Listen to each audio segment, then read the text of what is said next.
பள்ளி வாயில்களில் தனக்கென்று பிரத்யேக இடங்களை ஒதுக்கி கொள்ள முடியுமா?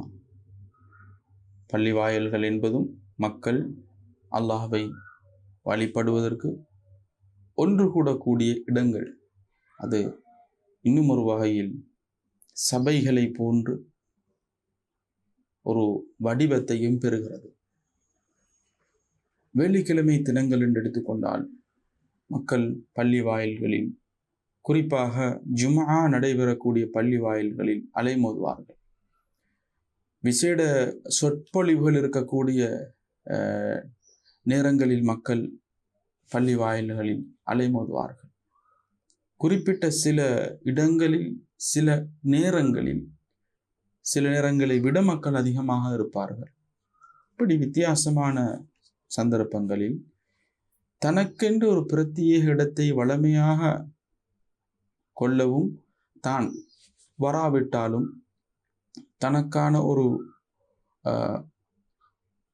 ஒரு அடையாளத்தை அங்கே வைத்துவிட்டு காலதாமதமாகியும் வரக்கூடிய நிலை என்பது பொருத்தமற்றது. ஏனென்றால் பள்ளி வாயில்கள் பொதுவான இடங்கள், வணக்க ஸ்தலங்கள். அங்கே பிரத்யேகமாக நபர்களுக்கு தனி இடங்கள் ஒதுக்கீடு செய்ய முடியாது.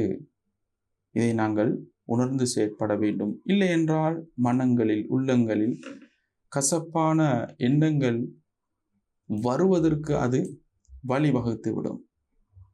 அதே நேரத்தில் ஒருவர் எப்பொழுதும் நேர காலத்தோடு வந்து குறிப்பிட்ட ஒரு இடத்தில் எப்பொழுதும் அமருகிறார் என்றால் அது அவர் மீது குற்றமாகாது. இங்கே குறிப்பிடுவது என்னவென்றால், அவர் வராவிட்டாலும் அவருடைய முசல்லா அங்கே இருக்கிறது.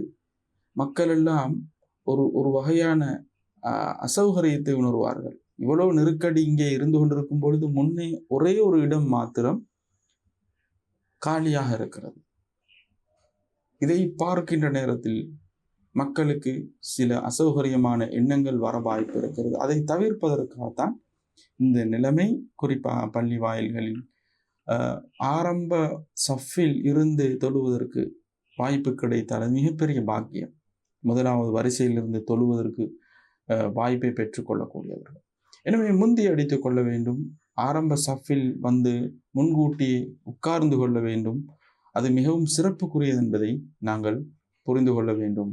ஆனால் அந்த வாய்ப்பை பெறுவதற்கு இப்படியான யுக்திகளை கையாண்டு நாங்கள் முயற்சிப்பது என்பதை தவிர்த்து, நாங்கள் நேர காலத்தோடு வந்து அந்த இடங்களை அடைவதே சால சிறந்தது, மிகவும் பொருத்தமானது என்பதை நாம் புரிந்து கொள்வோம்.